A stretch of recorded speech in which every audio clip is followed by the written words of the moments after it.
Food miles. What are they exactly?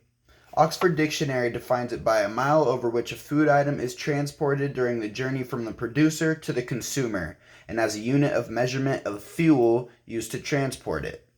Certain foods may even travel over 400 miles easily just to get to the consumer or even just a supermarket before the consumer comes to get it. In other words, food miles are pretty much the distance that a food has traveled to get from the producer to the consumer, and they use gas and GHG emissions to measure it. So the positives of food miles.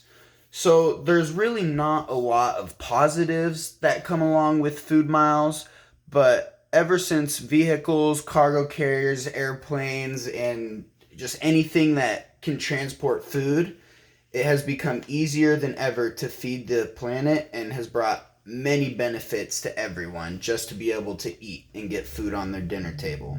And without the ability to transport this food, many places all over the world would be left hungry with nothing to eat. So the problem with food miles.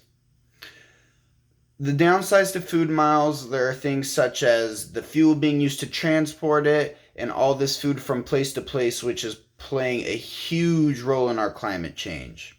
According to the EPA, or the Environmental Protection Agency, just in 2017 alone, United States greenhouse gas emissions totaled 6,456.7 million metric tons of carbon dioxide equivalents, or 5,742.6 million metric tons of carbon dioxide equivalents, and that came from the EPA. The longer the distance that the food has traveled, that obviously means the more fossil fuels that are burning and allowing more GHG to be released into the air to damage the environment around us.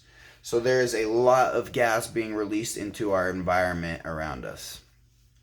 So one of the best solutions to lowering the overall food miles and helping out the environment around us would be to buy the freshest food with the least amount of food miles. And that would be bought straight from the producer or straight from your own garden or farm. The next would be food that is sold at a farmer's market. The more food miles also means the more hands that it has touched, the more places it's been, and the longer it has traveled, which ultimately leads to food that isn't as fresh as being able to buy it at like local farmers markets would be. Buying food locally grown is the best option when trying to help the environment and the economy around us. If everyone did this, it would significantly reduce the amount of GHG being released into our atmosphere. So here I have a picture that shows certain vegetables that have food miles, and conventional for an onion it would be 2,000 food miles, but if you bought it locally, on average it would travel about 50. For broccoli, conventional would be 3,600 miles on average and 40 miles on average locally. Onions would be 1,000 miles conventional and 20 locally.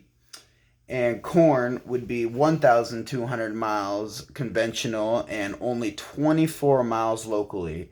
And again, this is just an average in the US, so it could be less and it could be more than these.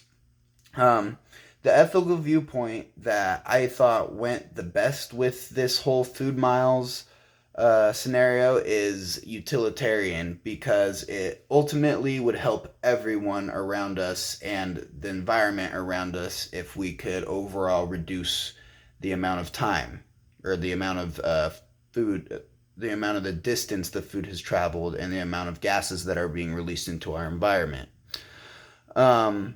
I chose utilitarian because buying local food and reducing food miles would overall help everyone, and especially help the local farmers, the local small farmers in your area. Just keeping the overall GHG emissions and gas emissions down would significantly help our environment and would overall lead to a better future. So thank you for listening, and that is my presentation.